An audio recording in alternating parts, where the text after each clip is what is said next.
Are you ready to break the chains of poverty over your life? Well, the doctor has the remedy. The book, The 10 Commandments to Black Economic Power, is here right now, written by the People Scholar, finance PhD, Dr. Boyce Watkins. Also, buckle your seatbelt because summer 2023 B1, the movie, is about to launch. You definitely don't want to miss that. And here's what you all been waiting for. The All Black National Convention is making a stop in Atlanta. That's right, we coming to the A, October 2023.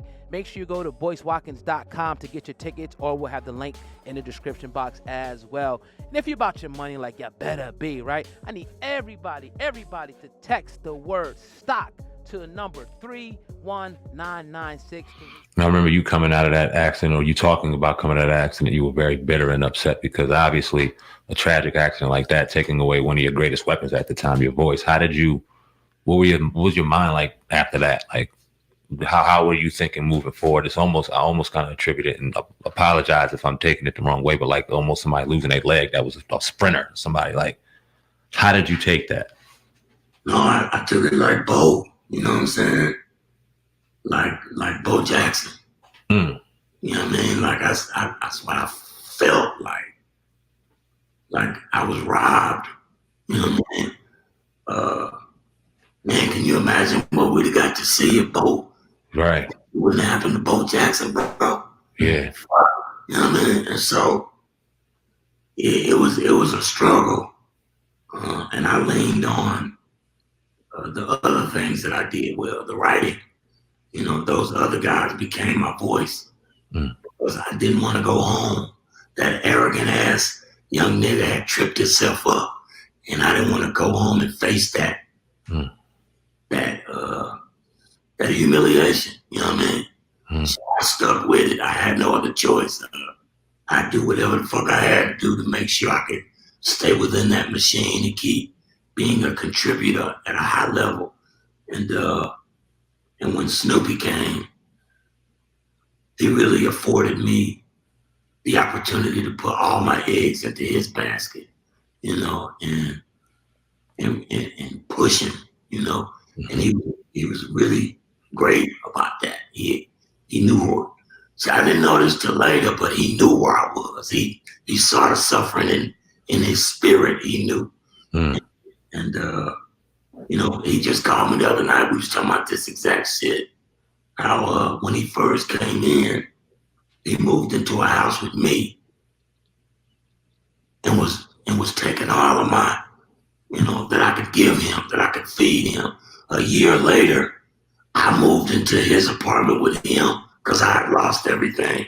And the same apartment, same furniture we were sitting on in my house was now in his house. Okay. You know what I mean? And he took care of me the same way I took care of him. He rode that ride with me as much as he could. And then when his shit started blowing, you know, it felt like I was still winning as you know, as much as I could be. Are you surprised, or not surprised, I should say, to see where Snoop is now, where he started from where he is now? No, not surprised. The only surprise I had is that it took him so long, right, to walk comfortably in it. You know what I mean? Because he was always it. He calls me his teacher, but you can't teach Jim Brown how to run a football. He just do that. You know what I mean? What I can do is help him be comfortable in knowing how good he is when he's doing it. You know what I mean? Absolutely. I know he was involved with a little nonsense a couple months ago with the dude that got out of jail for telling on everybody. Did anybody tell him, yo, you need to chill on that? You too old to be dealing with that child like that? Or do you think what did you think about that when you seen him going back and forth with Duke? Yeah, but like I'm not a street guy. You know what I mean? And so I tend to stay clear of that kind of thing. Mm-hmm. But I know what the code is. You know what I mean? Like I've seen a lot of shit. A lot of motherfuckers have done me not the greatest, but I never said nothing negative about nobody. Because the code is you don't talk shit about motherfuckers when you know what you're doing. You know what I mean? Mm-hmm. So, I'm not I ain't even got no comment on the rap shit. I don't. It's not anything I would do. But we in a really weird time where people like Candace Owens are popular just because the understanding that they have of the bullshit that's in the game, right? Isn't it? She's not saying she's repeating a bunch of bullshit because it pays. Same thing with the little other guy. He's repeating a bunch of bullshit because it pays. Mm-hmm. That's what I think.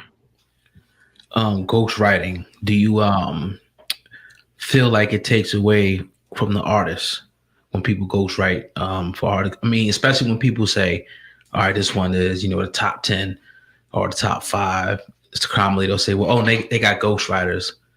How do you think that takes away from the artist, in your opinion? Well, there was a time when that was relevant.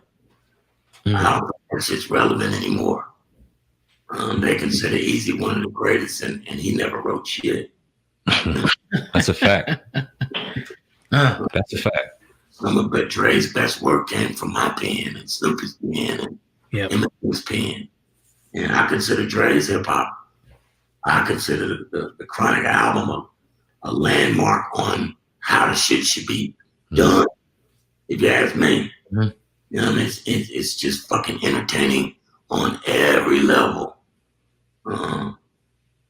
I think sonically, Doggy Style is probably his best record, but as far as conceptually, that Chronic record was just a joy to listen to for most motherfuckers, including myself. Talk about Suge. Talk about your relationship with Suge back then and a relationship that's ending now. And yeah, I don't have any ill feelings towards any of those guys. Suge was my friend. A lot of people called him my bodyguard, but I never paid that nigga shit. And I never gave him. Hell, I didn't have no money. He didn't have no money. I didn't have no money. But I had just enough to, go blow it on a couple hundred on some new clothes every weekend, but no real money to pay somebody. The guy was a DOC fan.